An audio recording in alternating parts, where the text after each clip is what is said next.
नमस्कार,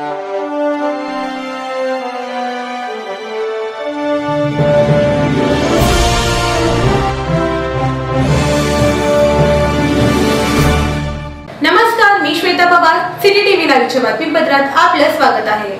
सोलापूर शहर जिल्हा ॲथलेटिक असोसिएशनच्या वतीनं SRPF ग्राउंड सोरेगाव येथे दिनांक 8 सप्टेंबर 2024 रोजी संपन्न झालेल्या जिल्हास्तरीय मैदानी स्पर्धेत हिंदुस्थानी कव्हेनंट ज्युनियर कॉलेजचा खेळाडू अरुल माने यांनी ताळेफेक या क्रीडा प्रकारात सुवर्ण पदक तर 200 मीटर धावणे या क्रीडा प्रकारात रौप्य पदक असे दुहेरी मुकुट पटकावले।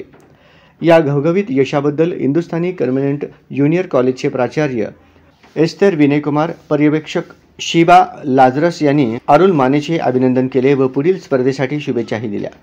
या खेळाडूंना NIS कोच सूर्याजी लिंगडे, क्रीडा शिक्षक बोनी अँथोनी, सोहेल शेख यांचे मार्गदर्शन लाभले। अरुलची पुणे येथे होणाऱ्या राज्यस्तरीय मैदानी स्पर्धेसाठी निवड झालेली आहे।